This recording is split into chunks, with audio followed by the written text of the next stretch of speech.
교회 옥상에서 목양실이 있는 교회 꼭대기에서 보면 김포공항으로 가는 비행기를 자주 볼 수 있습니다. 거의 대부분 제주도에서 김포공항을 오가는 비행기인 것 같고, 그리고 그 비행기들이 아주 낮게 떠서 착륙 준비를 하면서 지나갑니다. 처음에는 꽤 시끄럽게 그 엔진 소리가 느껴졌는데 지금은 그 소리가 아주 마치 음악 소리처럼 아주 익숙하게 되었습니다. 몇 해 전 저희 지방에서 목회자들이 제주도로 다녀온 일이 있는데, 그 제주도에서 비행기를 타고 이제 이 서울 김포공항으로 오는데 제가 창가에 앉지 못했습니다. 그런데 궁금하더라고요. 매일 지나가는 그 비행기에서 우리 교회가 보일까? 정확하게 보일 수 있을까? 그런데 내일쯤 되니까 같은 우리 지방의 한 목사님이 그 단톡방에다가 동영상을 하나 올렸습니다. 거기서 잠깐 앉으셔서 찍은 겁니다. 그리고 이쯤이 우리 교회라고 이렇게 막 설명을 붙여 놓으셨더라고요. 자, 멀리서 위에서 바라보는 이 세상, 우리 동네, 사람은 분별할 수 없지만 또 지역을 자세히 알 수는 없지만, 저기가 우리 동네구나, 저기 우리 집이 있지, 우리 교회가 있지, 그렇게 보이는 지점이 있을 수 있거든요. 예수님의 시선을 우리가 대림절에 생각하고 있습니다. 예수님의 시선은 저 높은 곳에서 수많은 인간 가운데 잘 보이지도 않는 우리를 어떻게 보고 계실까? 과연 예수님은 셀 수 없는 이 세상의 많은 생명체들 삶들 가운데 나를 보고 계실까? 아니면 돋보기를 확 확대하듯이 그 많은 삶들 중에 여전히 나 한 사람을 보고 계실까? 예수님의 시선을 좀 묵상합니다. 그리고 그 시선이 여전히 우리를 향해 있음을 우리는 믿습니다. 과연 예수님은 이 땅에 오셔서 누구를 보시고 무엇을 보시면서 어떤 생각을 하시고 또 그 가운데 어떻게 사명을 감당하셨을까? 성탄, 예수님의 탄생을 기다리는 이 대림절에 우리가 함께 예수님의 시선을 묵상하고 있습니다. 오늘의 세 번째 시간입니다. 지난주에 우리는 갈릴리를 보았습니다. 고통과 절망, 차별의 땅, 그리고 가난한 땅. 갈릴리 호수와 좋은 자연 조건을 가지고 있지만 외세에 뺏기고 힘 있는 자들에게 뺏겨서 가난한 사람들이 될 수밖에 없는 그 동네 사람들, 반란의 기운이 가득한 반란의 땅, 부정한 이방인의 피가 섞여 있는 이방의 갈릴리라 부르던 그 땅, 남쪽의 예루살렘에 비하면 비교도 할 수 없을 만큼 버림받은 것 같은 그 땅, 예수님은 그 땅을 바라보셨고 그 땅에서 자라시고 그 땅에서 복음을 전파하시고 또 많은 사람들을 부르신 것을 우리가 확인했습니다. 오늘 세 번째 시간으로 우리의 시선이 바라볼, 즉 예수님의 시선이 있었던 그곳은 바로 예루살렘입니다. 갈릴리와는 정반대되는, 그 당시에도 가장 거룩하고 발달한 대도시 예루살렘입니다. 누가복음 9장 51절에 보면 이런 말씀이 나옵니다. 예수께서 승천하실 기약이 차감해 예루살렘을 향하여 올라가기를 굳게 결심하시고, 지난 주일에 제가 갈릴리를 설명드릴 때에 예수님의 공생애를 아주 단순히 말한다면 갈릴리 중심으로 하나님의 말씀 전하시다가 예루살렘의 십자가에 죽으시기 올라가셨다, 이렇게 설명해도 크게 틀리지 않을 만큼 예수님께서는 갈릴리에서 많은 말씀을 전하셨습니다. 이렇게 예수님은 갈릴리를 떠나시고 중간에 변화산에 놀라운 변모의 모습을 보여줘 주신 이후에 예루살렘으로 향하셨습니다. 그리고 예루살렘을 출발한 그 다음 누가복음 13장 22절은 이렇게 말씀합니다. 예수께서 각 성, 각 마을로 다니사 가르치시며 예루살렘으로 여행하시더니, 갈릴리로 떠나신 예수님은 예루살렘으로 가시면서 중간에 만나는 많은 마을과 도시들을 들으시고 방문하시면서 사람들에게 하나님의 말씀 전하시고 기적을 행하시고 많은 사람들을 살리셨습니다. 그리고 드디어 예수님은 예루살렘에 도착하십니다. 오늘 본문이 19장 41절부터인데 그 앞부분을 보면 예수님께서 여리고를 거쳐서 베다니와 벳바게를 거치십니다. 그리고 예루살렘으로 입성합니다. 출애굽 여정 때 살펴본 것을 잠깐 기억해 보면 이스라엘 백성이 가나안 땅 들어오는 길목이 요단 저편에 있을 때, 모압 땅에서 요단강 건너서 여리고 성으로 들어오게 되면 가나안 땅이거든요. 예수님께서도 여리고를 거치셔서 예루살렘을 향하셔서 베다니 벳바게를 지나셨습니다. 이 베다니 벳바게 여기는 예루살렘과 지척인 동네입니다. 몇 킬로 떨어지지 않는 예루살렘 입구입니다. 그런데 벳바게와 베다니를 지나면 감람산 정상에 이르게 됩니다. 그 감람산에서 건너편에 예루살렘 성이 한눈에 들어오게 된다는 사실입니다. 여기서 예수님은 제자들에게 어린 나귀 새끼를 가져오게 하시고 그 어린 나귀 새끼를 타시고 예루살렘 성에 입성하십니다. 수많은 사람들이 예수님을 열렬히 환영합니다. 자신의 겉옷을 벗고 종려나무 가지를 흔들면서 예수님을 환영합니다. 자, 감람산에서 예루살렘 성으로 어린 나귀 새끼를 타고 내려오시던 예수님, 그분의 눈이 예루살렘을 향하고 있습니다. 그리고 그때 예수님의 모습을 오늘 본문은 이렇게 설명하고 있습니다. 41절에 가까이 오사 성을 보시고 우시며, 예수님은 예루살렘 성에 입성하시면서, 그러니까 고난주간의 시작입니다. 십자가에 달려 죽으실 그 고난주간의 시작입니다. 그때 예수님은 예루살렘 성에 들어오시면서 그 성을 보시고 눈물을 흘리셨습니다.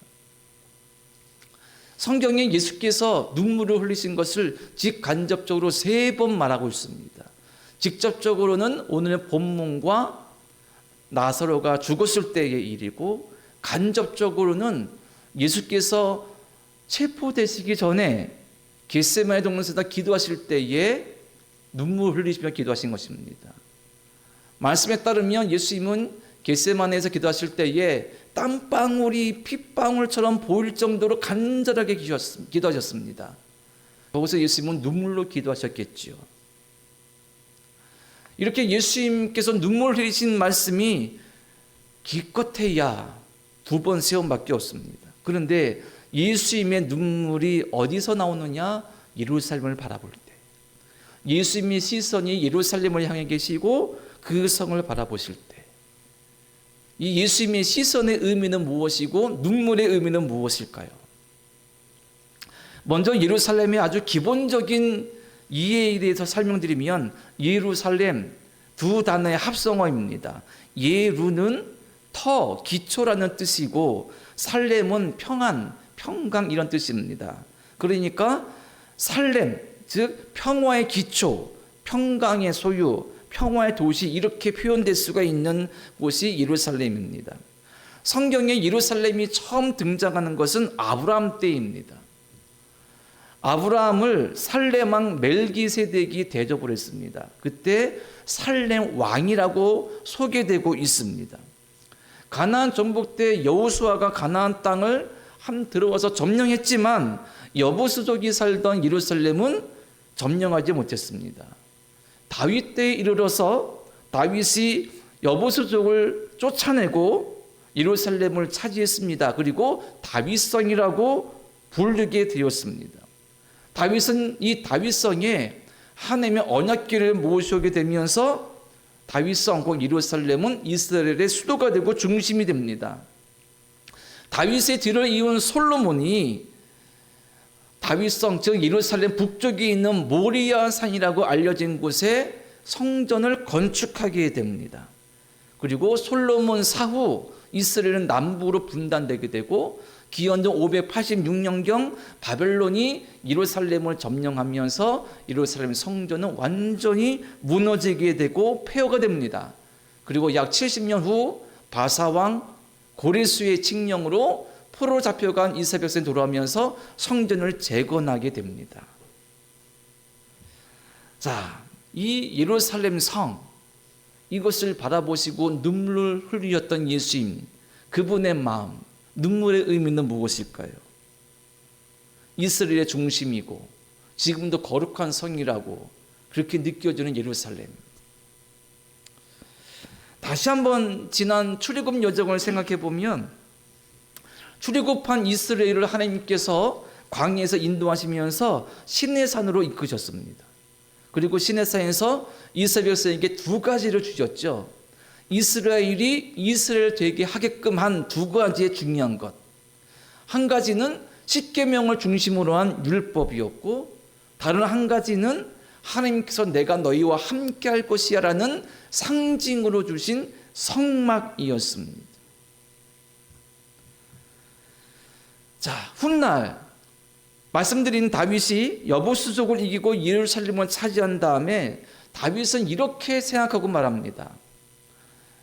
우리가 출애굽 때에 하나님이 주셨던 그 성막 안에 언약궤를 모시고 있는데, 나는 잘 지어진 화려한 왕궁에서 편히 쉬고 있는데 우리 하나님께서 함께 하신다는 인재의 상징인 언약궤는 천막 안에 있구나. 성막입니다. 요즘 말로 하면 텐트 안에 있구나. 너무나 마음이 아프다. 그래서 다윗의 마음속에 성전을 건축하고 싶은 마음을 가지게 됩니다. 그리고 그의 아들 솔로몬이 아버지의 그 마음을 이어받아서 성전을 건축하게 됩니다. 말씀드린 것처럼 예루살렘의 모리아산이라고 알려진 그곳에 성전을 짓습니다. 이것이 첫 번째 성전입니다. 안타깝게도 바벨론 침략 이후 이 성전이 무너지게 되고 재건과 어떤 무너진 폐허를 몇 번 반복하면서 현재 그 자리에는 이슬람의 모스크가 자리 잡고 있습니다. 이것을 설명드린 이유는 한 가지입니다. 하나님의 거룩한 성전을 모신 예루살렘, 그 예루살렘처럼 우리 또한 하나님의 거룩한 성전을 모시고 또 성전이 되며 성전이 있을 만한 거룩한 존재로서 세워지고 부름받은 자다운 합당하고 믿음의 삶으로 합당한 모습으로 살아가서 성전을 모실 수 있는 성전 그 자체인 성도가 된다는 사실입니다. 사도 바울이 온갖 죄악과 불신앙과 불의로 가득한 고린도 교회의 성도들에게 이렇게 말했습니다. 고린도전서 6장 19절과 20절에 보면 너희 몸은 너희가 하나님께로부터 받은 바 너희 가운데 계신 성령의 전인 줄을 알지 못하느냐. 너희는 너희 자신의 것이 아니라 값으로 산 것이 되었으니 그런즉 너희 몸으로 하나님께 영광을 돌리라. 아멘. 바울은 말합니다. 너희 몸은 하나님께로부터 받은 바 너희 가운데 계신 성령의 전인 줄을 알지 못하느냐. 우리의 몸은 하나님의 거룩한 인재의 상징인 언약궤, 그리고 그 언약궤를 모시고 있는 성막, 그리고 그것을 모시는 성전이 건축된 예루살렘, 우리는 그 영적 예루살렘과 같습니다. 어떤 도시로서, 어떤 지역으로서, 어떤 건물로서의 예루살렘이 아니라 성전 그 자체가 되는 것이 우리 자신이고, 성전으로 세워져야 되는 것이 우리 자신이며, 하나님께서 거하신다고 약속하신 성전이 우리 바로 내 자신이라는 사실입니다. 우리는 영적 예루살렘으로서 온전히 내 스스로를 발견하고 그 믿음 위에 세워져야 된다는 사실입니다.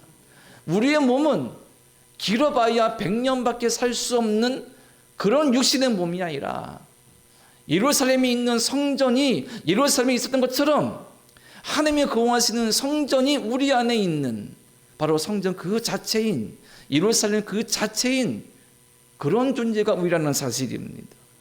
우리의 마음, 우리의 심령도 마찬가지입니다.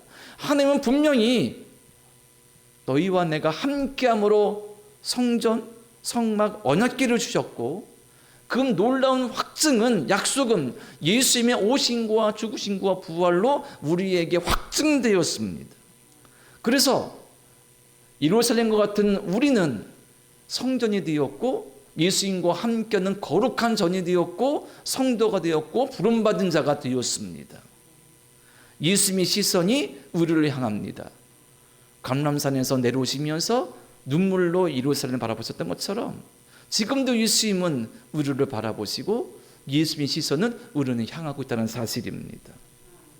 때문에 진정한 예배가 드려지고 경배와 찬양이 드려지고 기도가 드려지는 영적 예루살렘이 우리가 되어서 하나님께 영광 드리는 자가 되어야 됩니다.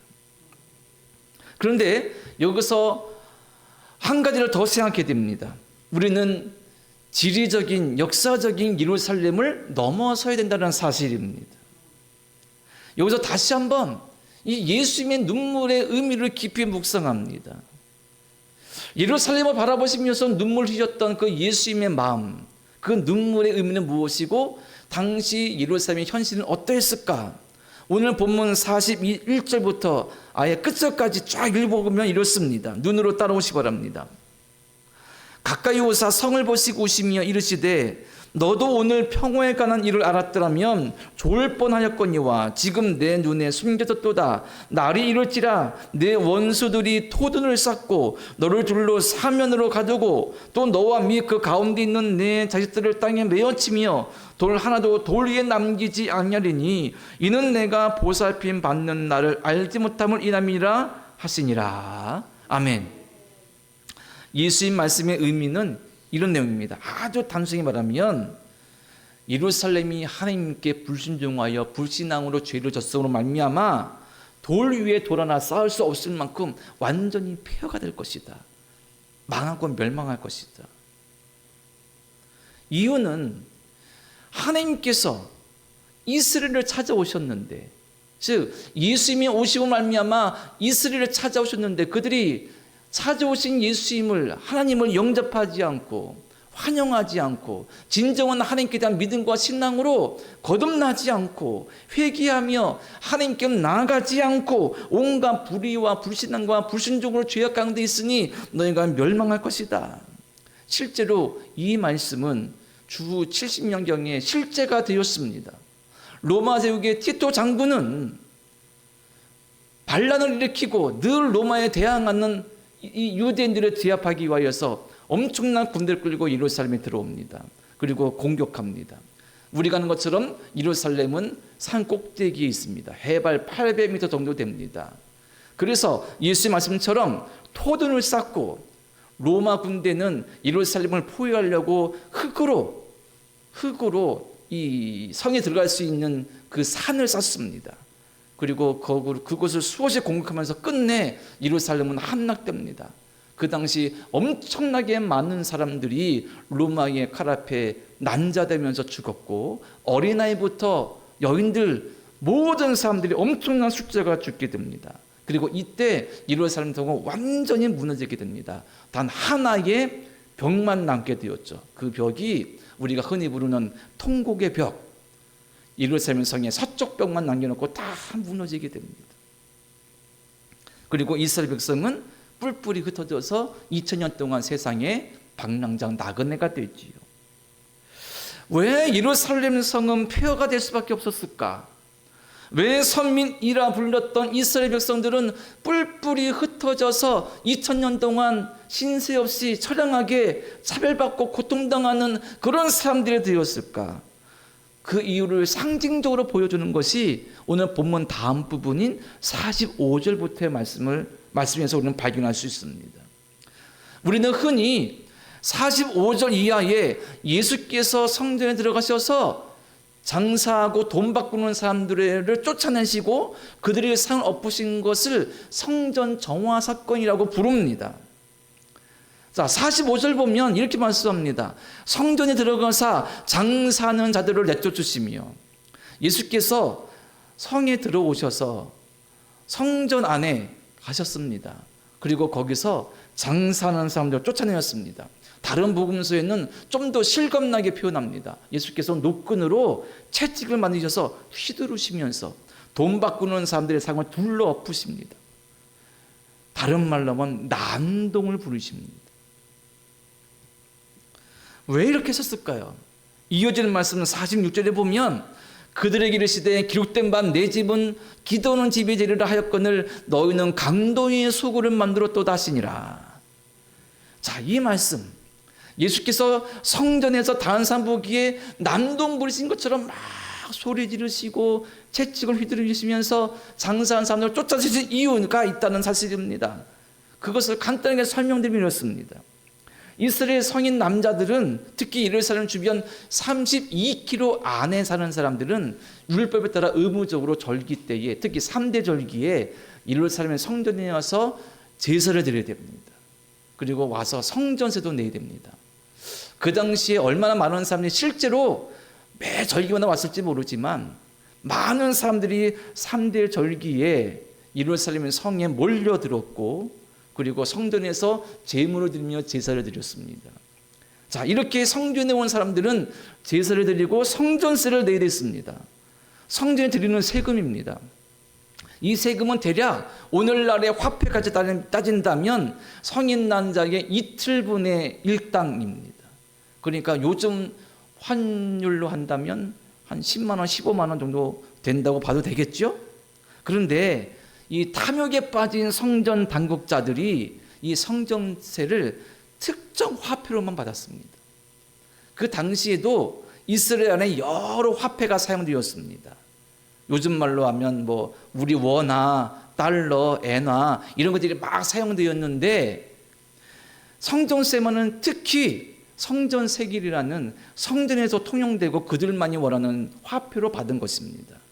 사람들이 성전에 와서 제사 드리려고 할 때에 성전세를 내려고 할 때에 자기가 가지고 있는 돈을 이 성전에서 받는 돈으로 환전해 댔습니다. 그러면 뭐가 붙습니까? 수수료가 붙죠. 어마어마한 수수료를 붙여서 자기들이 착복하고 그리고 상당 부분은 뇌물로 성전 당국자, 제사장 이런 사람들에게 바치게 됩니다. 그리고 이들의 의무 또 한 가지 무엇입니까? 제사를 드리는 것이죠. 제사 드리려면 제물이 필요합니다. 양이든 비둘기든 소든 염소든. 그런데 오는 사람들이 제물을 준비해 올 수 있지 않습니까? 집에서 양을 끌고 올 수도 있고 비둘기를 가지고 올 수도 있고 염소를 끌고 올 수도 있고. 그런데 성전에 오면 이 제물이 흠이 없는지 있는지를 확인하는 사람들이 있는 겁니다. 그들은 거의 10중 8구 사람이 가지고 온 제물은 흠이 있다고 말합니다. 제사 드릴 수 없다고, 흠이 있어서 지저분하다고, 부정하다고. 그러면 어떻게 됩니까? 거기서 제물을 사야 됩니다. 그 제물을 살 때 돈이 어마어마하게 들겠죠? 그리고 그 제물을 파는 그 돈은 성전 당국자 대제사장 지방과 연결되어 있습니다. 어마어마한 돈들을 착복하게 됩니다. 그러니 이 예루살렘 성전 안에 있는 사람들, 대제사장, 성직자들 이런 사람들은 온갖 불의와 어떤 악행으로 죄로 엄청난 권력과 부를 가지고 있었던 사람들입니다. 예수님 그것에 분노하셨습니다. 채찍을 드셨습니다. 돈 바꾸는 사람의 상을 엎어버리셨습니다. 하지만 예수님의 이 분노의 이유, 눈물 흘리신 이유는 이 성전의 타락만이 아닙니다. 본질은 이것입니다. 하나님의 뜻에 순종하지 않고 하나님이 보내신 자를 영접하지 않고 하나님을 향해 회개하지 않고 진정한 예배, 제사, 경배를 드리지 아니하고 겉으로는 그럴듯한 거룩해 보이는 온갖 몸짓으로 제사를 드리지만 뒤에서는 온갖 구리나 나는 죄악으로 가득한 이들이 짓는 어마어마한 불신앙의 죄. 결국 그것 때문에 예수님은 책망하신 것입니다. 요즘 말로 다른 표로 하면 난동을 부리실 정도로 분노하신 것입니다. 사무엘로 말했습니다. 순종이 제사보다 낫다. 그들이 드리는 제사는 어마어마하게 화려하고 엄청난 규모의 제사가 수없이 반복되고 있었으나 하느님이 받으실 만한 제사는 단 한 건도 없었다는 사실입니다. 예수님은 분노하셨습니다. 처음 성지순례 갔을 때에 갈릴리에서 이제 일정을 마치고 마지막 예루살렘 가서 예루살렘을 순례하고 귀국하는 그런 일정이었습니다. 갈릴리에서 버스를 탔습니다. 마음이 두근거렸습니다. 갈릴리도 너무 소망하고 그리운 보고 싶은 땅이었지만 예루살렘은 또 다른 감정이 느껴졌습니다. 드디어 예루살렘을 간다. 성전이 있었고 예수께서 십자에 못 박히시고 부활하신 그 땅 예루살렘을 간다.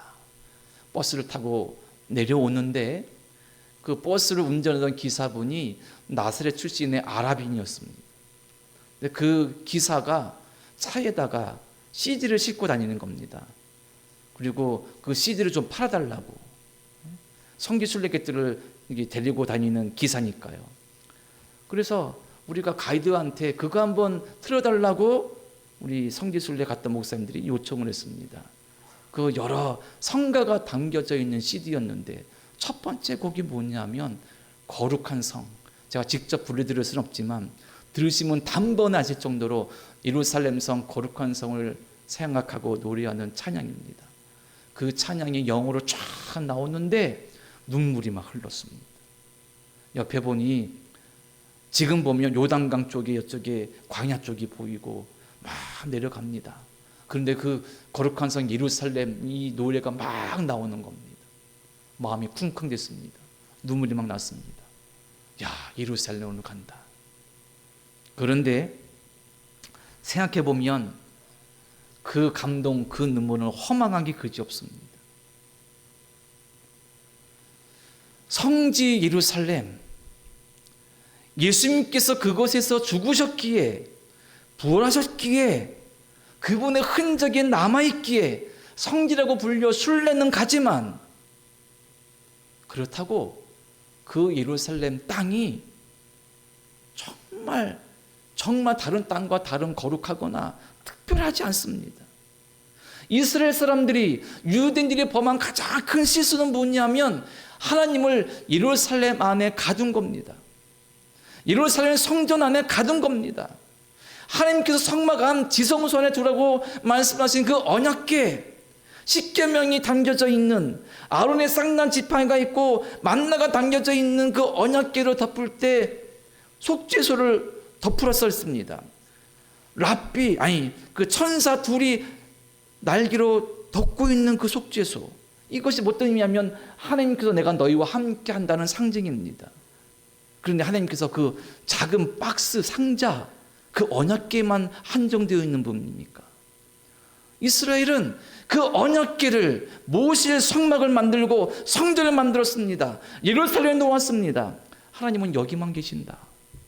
여기 와야 제사 드리고 여기 와야 예배 드릴 수 있고 여기 와야 용서 받을 수 있고, 그리고 수많은 사람들이 거기를 순례합니다. 저도 눈물을 흘렸습니다. 물론 예수님의 죽으심의 은혜를 사모하면서 눈물 흘림이 마땅하지만 예루살렘 성이 특별하지 않습니다. 하나님은 그 예루살렘이라는 성의 지역에 성전에 제한되는 분이 아니라는 사실입니다. 예수님의 눈물의 의미가 여기 있습니다. 예루살렘 성을 보시면서 너희가 하나님을 가두었다.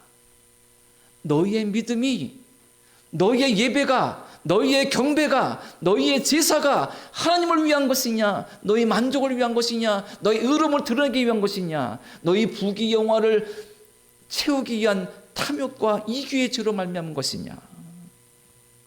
안타까움의 눈물입니다. 멸망할 수밖에 없는 눈물입니다. 우리의 믿음은 어떻습니까? 혹시 예루살렘 같지 않은지, 진정한 예배와 순종과 찬양과 기도와는 거리가 멀어서 겉으로만 번지르하고 거룩해 보이는 그런 모습은 아닌지, 교회에서 일주일에 한 번 예배드리는 것으로 만족하며 스스로 괜찮아, 이 정도 오늘도 이번 주도 예배 드렸어, 그런 마음으로 스스로 위안하고 있는 그런 신앙에 머물러 있진 않는지, 하나님을 정말 사랑하며 내 삶에서 그분께 순종하고 찬송하며 기도하며 그분 붙잡고 살아야 되는데, 그분을 망각하면서 늘 내 마음대로 내 뜻대로 내 생각대로 살고 있진 않는지, 언제 어디서나 언제나 함께 하시는 하나님을 망각하고 내 마음속에 드는 생각대로 사람 붙잡고 세상 붙잡고 물질 붙잡고 권세 붙잡고 살지 않았는지, 예루살렘을 향해 눈물을 흘리신 예수님을 생각하면서 그분의 마음이 어땠을지, 그 눈물의 의미가 무엇인지, 나는 멸망할 수밖에 없는, 폐허가 될 수밖에 없는 그 예루살렘 같지는 않았는지 뒤돌아보며 예수님을 기다리는 이 대림절에 묵상하고 되새기며 회개하며 주님을 다시 내 마음속에 영접할 수 있도록 마음의 문을 열어야 된다는 사실입니다. 말씀을 정리합니다. 눈물은 참 많은 의미와 감정을 담고 있습니다. 언제 눈물 납니까? 기뻐도 눈물이 나고 슬퍼도 눈물이 나고, 생각해보면 너무 억울해도 눈물이 나고 너무 화가 나도 눈물이 납니다. 드라마를 봐도 눈물이 나고 어떤 노래를 들으면 눈물도 납니다. 어떨 때 은혜 받을 때는 말씀을 읽을 때 눈물이 나기도 하고, 찬양을 부르고 들으면 눈물이 나기도 합니다. 눈물에는 기쁨, 슬픔, 분노, 감사, 이런 다양한 감정들이 녹아들어 있습니다. 혹시 오늘날 예수님께서 우리를 보신다면, 나를 보신다면, 우리 평강교를 보신다면, 혹시 그 눈으로 눈물을 흘리신다면, 예수님의 눈물은, 우리를 위해 보시고 흘리시는 눈물은 어떤 의미의 눈물일까? 기쁨의 눈물이실까? 안타까움의 눈물이실까? 화가 나시는 눈물이실까? 예수께서 만약 우리를 보시고 눈물을 흘리신다면 우리 때문에 기뻐하시는 눈물을 흘리실 수 있도록, 흐뭇해하시는 눈물을 흘리실 수 있도록 우리는 믿음 안에 다시 든든히 서야 됩니다. 그리고 지금도 우리를 찾아오시는 그분을 생각하시고 내 이기와 내 탐욕과 내 타락한 본성과 불신앙과 불순종의 죄로 닫혀버린 내 마음을 열고 주님을 모시고 주님과 함께 살아가는 성도로 결단하는 우리 모두가 되될 줄 믿습니다. 기다림의 절기, 이 대림절에 성탄을 기다리면서 나를 찾아오시고 나를 바라보시는 그분의 눈길과 손길을 기억하시며 체험하시면서 다시금 그 주님께 나아갈 수 있는 우리 모두가 되시기를 간절히 축원합니다. 기도드립니다. 하나님, 우리 주님께서 이 땅에 오셨으나 세상은 주님을 환영하지 않았고 영접하지 않았습니다. 거룩한 성이라고 하나님의 성전이 있고 거룩한 예배와 제사가 드려지는 예루살렘 성은 예수님을 영접하지 않았고 하나님께 진정한 예배 드리지 않았습니다. 그들의 모든 행위에는 겉으로 보기에 거룩했으나 그 속엔 온갖 탐욕과 죄악이 가득했으며 불신앙으로 채워져 있었습니다. 우리 주님은 그들을 보시고 안타깝게 여기시며 눈물을 흘리셨습니다.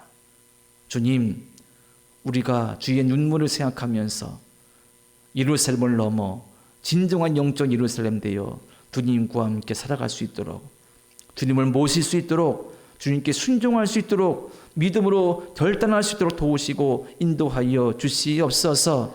우리의 모든 전생에 이 땅에 우리의 삶의 자리에 함께 하시는 성령님을 사모하며 확신하면서 날마다 믿음 안에 서도록 도우시고 인도하여 주시옵소서. 예수님의 이름으로 기도드립니다. 아멘.